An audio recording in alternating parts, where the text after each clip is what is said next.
Okay, so good afternoon to all. Fine. So in the last lecture, we were discussing about the clinical features, direct impairments, and we had reached the emotional status. So we saw about the pseudobulbar effect. The patient will try or will start crying or laughing without any known reason. Second is apathy, lack of sympathy, that is emotionless, you can also say. Euphoria, that is utmost happiness, a state of mind. Depression, now depression can be different reasons, will be because of different reasons. So persistent feeling of sadness, loss of energy, inability to concentrate, decreased interest in life, changes in sleep pattern, generalized anxiety, recurrent thoughts of death. So these were the reasons.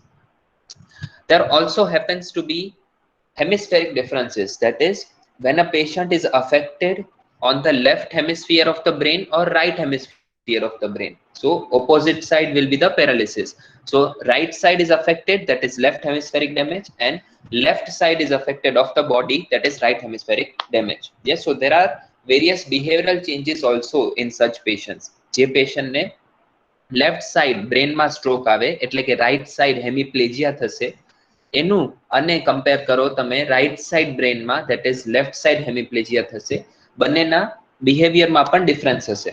Yes, so what are these differences? First we'll see about the left hemispheric damage and then we'll see about the right hemispheric damage. In our time, when I was taught this, it was like demonstrated on a specific person. Like, imagine a person who is right-handed, maybe yourself or someone else, and remember these features. Alternatively, one person who is left-handed and remember the feature of right hemispheric damage. Yes. So first we'll discuss about left hemispheric damage. That is, imagine a person who is right-handed. May it be you, may it be your classmate. Yes.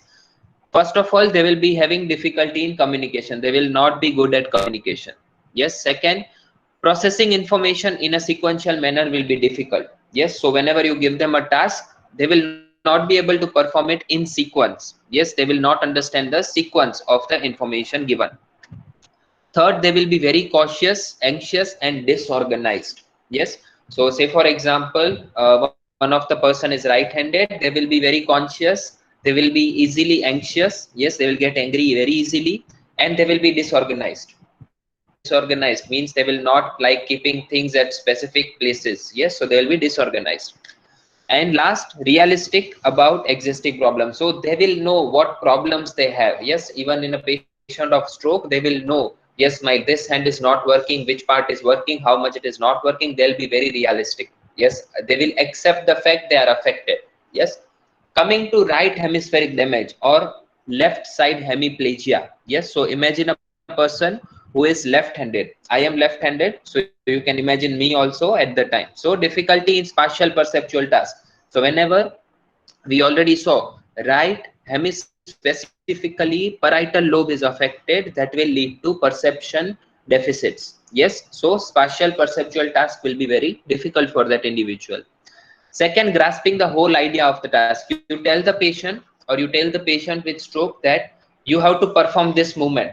They will be able to sequence it out, but they will not get why to do it. Yes, that is also what we saw in apraxia. Yes, ideational idiomotor. So that is again a perceptual deficit, more common in right hemispheric or right parietal lobe damage. Third, they will be quick and impulsive. Yes, impulsive. We already discussed with doing things without any giving it a thought, and they will be quick in doing so. Yes, and last, overestimate their abilities. So they know they are affected, but they will not say, they will not be realistic. No, I cannot do it. They will be like, no, I can do it. No matter they will not be able to do it. Yes, so they will overestimate their abilities. They will be overconfident. You can also say that. Yes, so difficulty in spatial perceptual task, will not get the idea of the task, quick and impulsive, and last is the overestimation of their abilities. These are the four things a patient with left hemiplegia or right hemisphere will be there. And for patient with left hemispheric damage or right side hemiplegia, it will be difficulty in communication, processing information in sequential manner will be difficult. They will be cautious, anxious, disorganized, and realistic about their existing problems. Yes. Coming to the last part of the direct impairment, bladder and bowel function. Now, bladder and bowel function is also controlled by your brain. Yes. So, first of all, there will be hesitancy or precipitancy. That is, the patient will not be able to void complete bladder, or there will be some amount that remains in the bladder, some amount of urine or some amount of stool that remains in the body, and they will not be able to completely void or empty it. Yes, so this is hesitancy or precipitancy. Second, functional incontinence. That is, the patient will have inattention, will have mental changes, will be immobile for a long period of time, and will have UTI, that is urinary tract infections. So, functional incontinence, because the patient is not able to do functional tasks, all activities of daily living. Because of that, there will be four important things. First of all, they will be immobile. Yes, move nahi kari sake, so moving to a washroom will be very difficult for the patient. Second, they will not be attentive to it. Yes, they will not be attentive to bladder and bowel function. Why? Because of the sensory loss. Third, mental changes will be there. They'll be depressed, they'll be anxious, and in those depression phase or anxiety phase, the urine or the bladder will get emptied. Yes, without conscious level, without consciously passing the urine or the stool, it will just pass on because of the mental state. And last is urinary tract infections, which are almost common in all patients of stroke. Yes. For this, you can give is absorbent pads, special undergarments, external collective devices. Yes, so for all this, you can give pads, you can give undergarments, special undergarments that will store, or even if it is passed in any supine line position, then also it will not harm the patient and will not cause infections, and external collecting devices also. Bowel function, diarrhea and constipation, both these are most important. Because of the medication, oftentimes you will see the patient is not passing the stool at all in 3 or 4 days also. Yes, so that is a sign of constipation. So laxatives are to be given. If the patient has diarrhea, then of course you have to provide supplements, which will and supplements along with the dietary changes. Fiber will be added so that the food becomes thick and the diarrhea will not pass on. Dietary or fluid modification, stool softener, and physical activity is useful. Of course, physical activity helps in maintaining the normal peristalsis, that is normal contraction and relaxation of the soft muscles, soft muscles that will be smooth muscles that will be responsible for movement of the bowel and bladder, also movement of the food through the intestines and moving it to the outside also. So dietary and fluid modification, stool softener, and physical activity, all of them are utmost important and should be provided whenever you encounter a patient with bladder and bowel dysfunctions. This was it about direct impairments. Directly because of stroke, these clinical features you can see. Now indirectly also, because the patient is immobile, because sensory loss, motor loss is there, abnormal patterns are there, there are many changes in the patient also because of this in immobility, you can say. Yes, so which are they? We are going to see one by one. So the first is musculoskeletal system. Now stroke, muscles are not affected, but secondary to nervous system, muscles will be affected. Yes, how are they affected? First is loss of voluntary control and immobility. Patient completely flaccid in the initial phases and even subacute phases, that will lead to immobility of the patient. Patient will be in supine line position continuously because they cannot move or maintain any other posture. There is no movement in the muscles. Second, loss of range of motion leads to contractures. Yes, so contractures are formed specifically in the elbow, shoulder, knee region. Yes, all the three joints are utmost important and need to be maintained in specific ranges. Such a movement can also be given to maintain it. Yes, edema and pain. Because of the condition, there will be edema and there might be also pain because of the malalignment, postural malalignment. You are learning about the biomechanics. So if biomechanics is altered for a joint, it will lead to pain. Yes, so edema and pain are also common. Alteration in the alignment, as we already discussed, and postural deformity, altered patterns of the movement, that is synergy. Yes, altered pattern, different pattern, abnormal pattern. that is synergy, and postural deformities are common in such patients.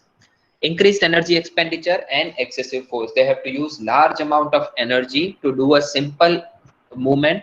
Say for example, elbow flexion, even if they have to do, they have to spend large amount of energy, not just from creating signal in the brain, also while performing, because abnormal spasticity will be there. They have to overcome the spasticity and then the movement will be possible. So increased energy expenditure and excessive effort is to be given. Most important, disuse atrophy and muscle weakness as a result of inactivity and immobility. So whenever you are not using the part, it will lead to atrophy. And of course, spastic muscles, as we discussed, are always weak muscles. Yes, they are remaining in contracted state, they are not relaxing. કોઈ પણ muscle contracted જ રહેશે, relax નહીં થાય તો એ muscle weak થતું જશે, because relaxation is utmost important, then only it will gain strength. Yes. How to prevent it? First, early mobilization. Second, weight bearing activities. And third, forced use of involved extremities. Yes. So whichever activity, say for example, right side is affected, to ask the patient to use as much as possible right side. Also to use it immediately, whatever amount is possible immediately after the stroke has happened. So that is early mobilization. And weight bearing activities, upper limb and lower limb weight bearing activities are a must. It not just will improve the musculoskeletal part, it will also improve the health of the bone. Yes. Osteoporosis is common, yes, in such patients. Why? There are four main reasons. First is the calcium deficiency. Directly the diet of the patient is altered. Because of the diet is altered, calcium deficiency and protein deficiency will be there. Also, there will be hormonal deficiency. The brain is responsible, hypothalamus is responsible for giving instructions to the pituitary gland and other glands of the body. Yes, so hypothalamus is, you can say, the master gland that controls the whole hormonal system of the body. So once that is affected, the hormonal deficiency will be there, which will cause osteoporosis. And last, decreased physical activity. Now, physical activity and weight bearing is needed for osteoporosis. According to which law? Anyone remembers? We have already discussed this in exercise therapy.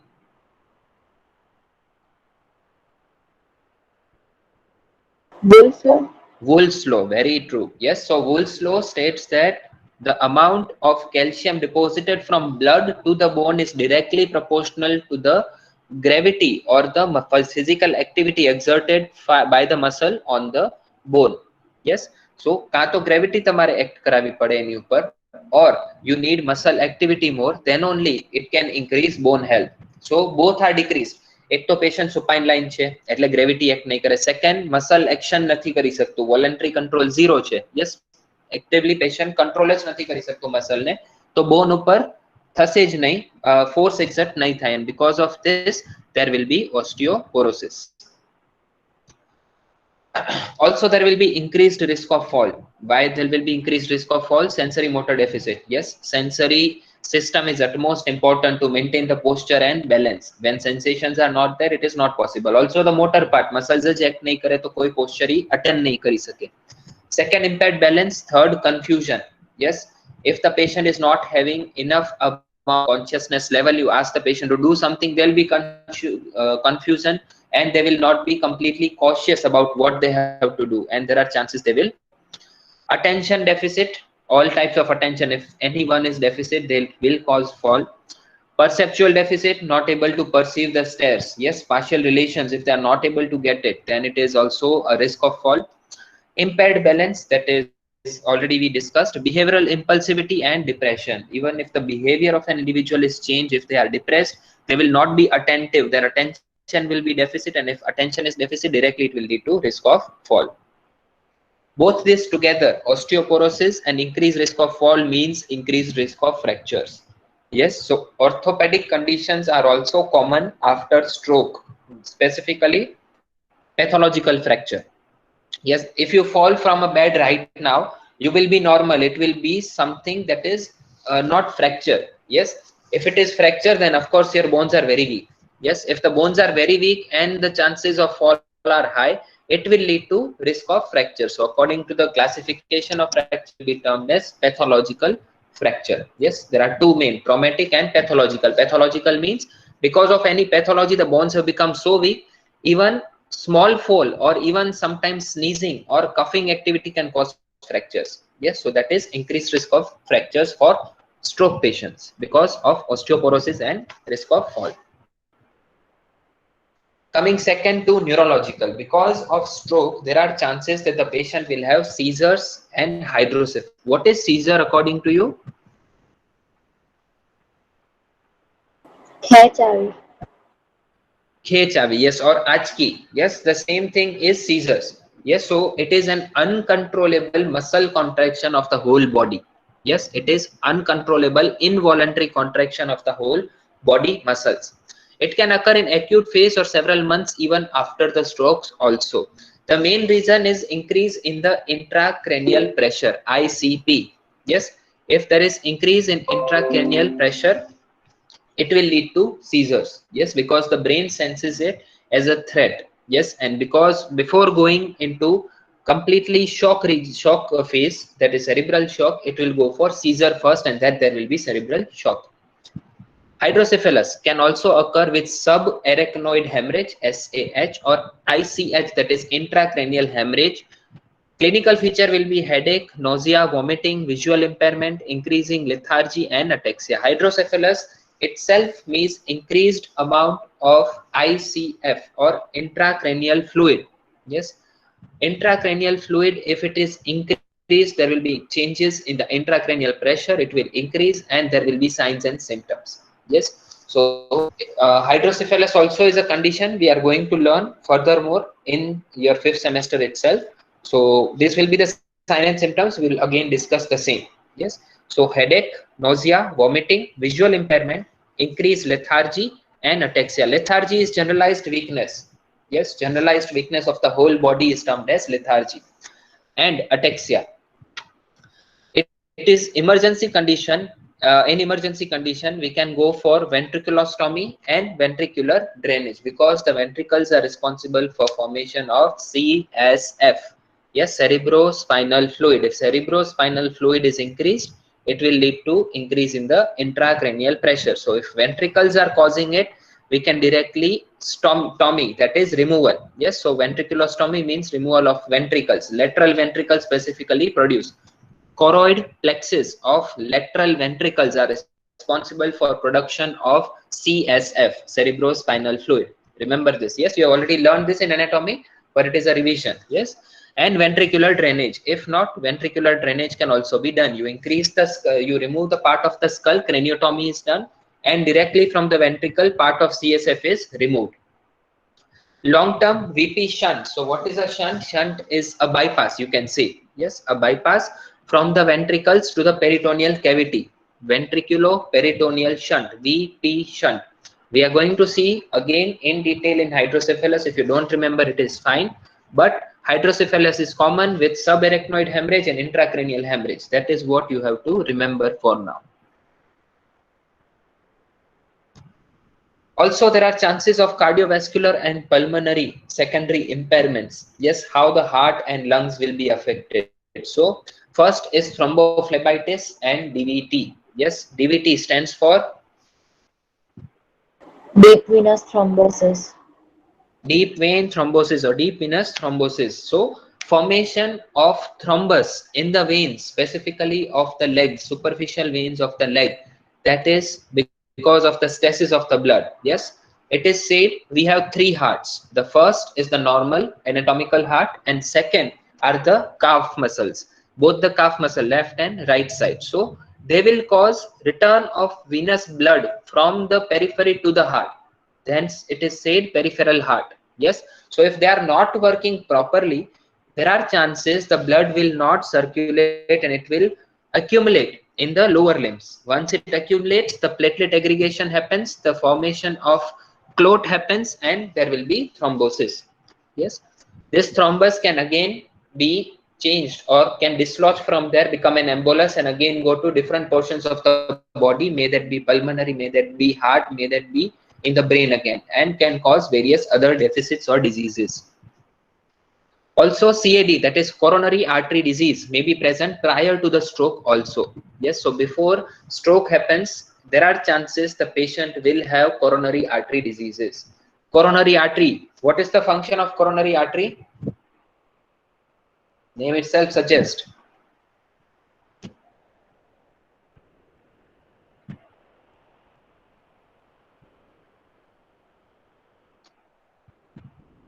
Yes, what is function of coronary arteries?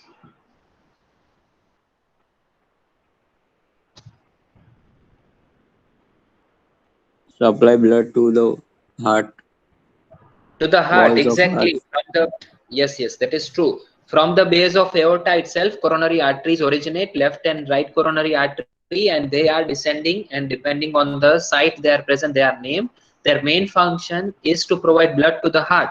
So if coronary arteries itself are not sufficient, or they have thrombus formation, atherosclerosis, which is the disease responsible for formation of cholesterol, and lumen of the artery decreases, yes, that will cause more amount of chances of cardiac arrest or myocardial infarction. Yes, so that is also a patient with stroke will have a history of CAD, and because of that there are chances, because of the cardiopulmonary or cardiovascular changes, the patient may even die. Deconditioning happens because there is reduced cardiac output. Yes, now you are not working, physical activity na hoy. In the lockdown, these all things have happened to your body. Yes, because you have lived a sedentary lifestyle, your physical activity was less, so now your cardiac output is low. Second, your maximal heart rate has decreased. Third, your resting and exercise blood pressure has increased. Whenever you now start exercising, your blood pressure will shoot up very high. Initially it may go up to 180, now systolic blood pressure, now it may go up to 200 or even 220 to meet the demands. Yes, so that all changes have happened in your body also, and happen with the stroke patient also, because they are bedridden for a long period of time. Decrease maximal oxygen uptake from the muscles. Blood માં oxygen છે પણ muscles ને પણ મળવું જોઈએ ને, so that the capacity of the muscles to gain oxygen has also decreased, and vital capacity of the lungs has also changed. Yes, all the capacities overall are tend to decrease except residual volume, which may increase in such patients. Decreased lung volume, decreased pulmonary perfusion and vital capacity leads to increased fatigue. Yes, oxygen demand is not met. Oxygen demand જ meet nahi થાય body ni while exercising or while performing any physical activity. That is, the patient will feel fatigue or lethargy. So that is because of decreased lung volume, decreased pulmonary perfusion. What is perfusion?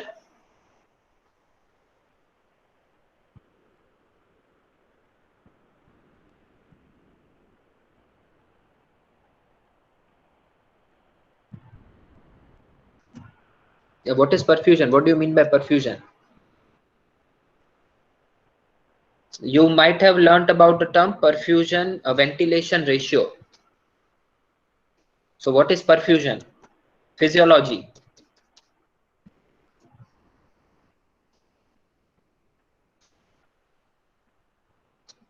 Perfusion, come on, yes.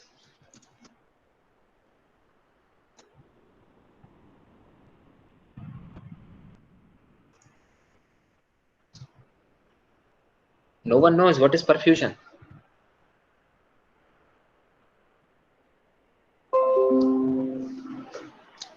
Perfusion means movement. Ventilation, first of all, means movement of the oxygen to and fro. Yes, the amount of oxygen that comes from the air to the lungs, that is ventilation. Yes, perfusion. Okay, blood substitute. No, it is main like movement of oxygen from the alveoli to the blood.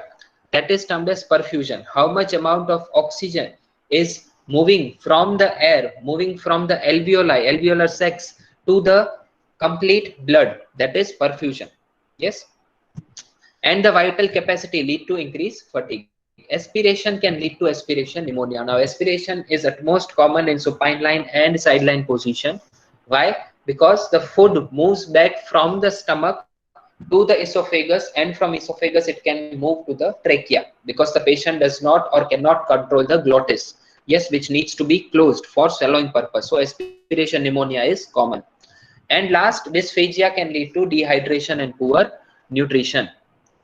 Dysphagia. What is dysphagia? We already discussed.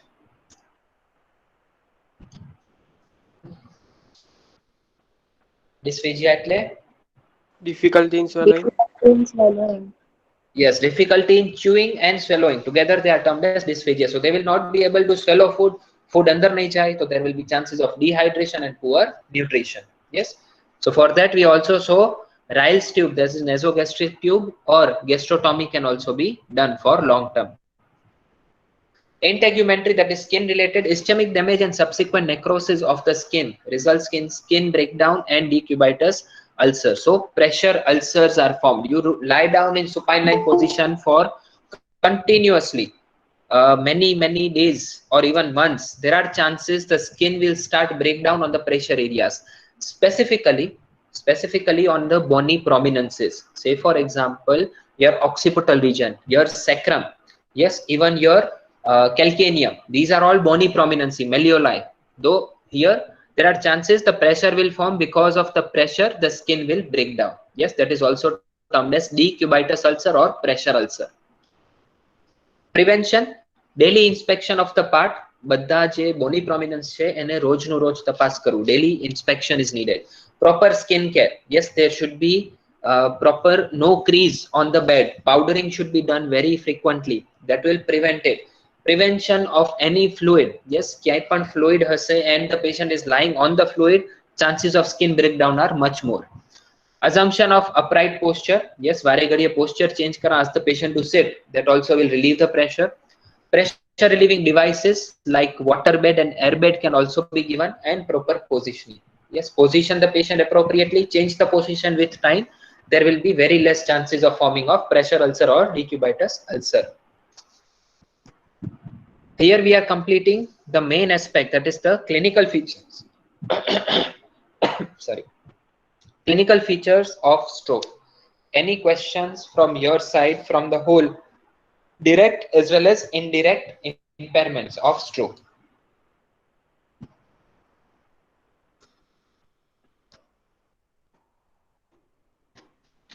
Yes.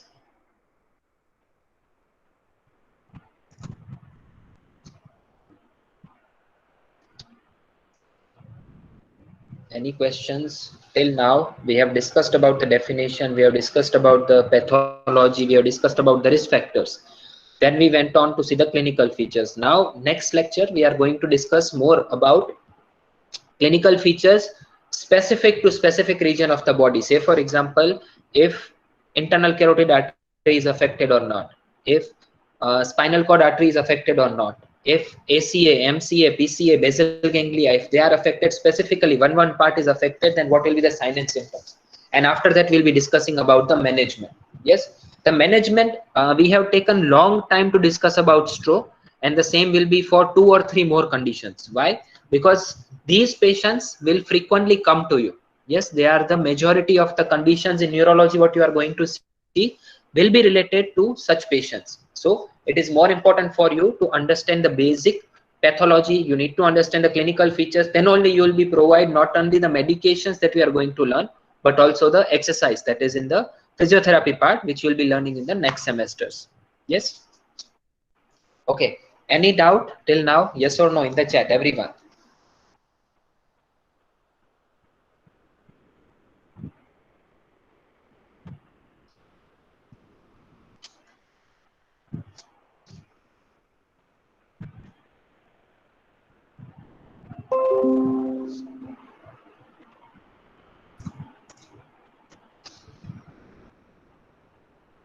Yes or no? Doubts? Yes or no in the chat, everyone? Okay, sorry. Okay.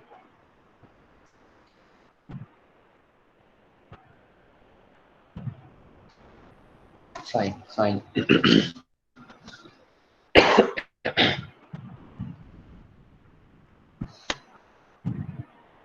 Okay. Yes. In the next lecture, before we start the next lecture, I'm going to assign you a simple assignment, but you'll have to go back in your memory lane. So circle of Willis, everyone, no need to write it, just draw the circle of Willis and upload the scanned copy to Google Classroom. Yes, I'll be assigning you the the same thing on Google Classroom today itself. Yes, circle of Willis, because unless and until you don't know which artery is part of which branch, it is useless to understand how it will be affected or which regions it is supplying the brain. Yes, so you should know the circle of Willis, that is the blood supply to the brain. So write it down once and submit on the Google Classroom. I'll be assigning it today itself. Yes, okay. Purva, have you taken the attendance? Yes, sir. Okay, fine. So conclude the session.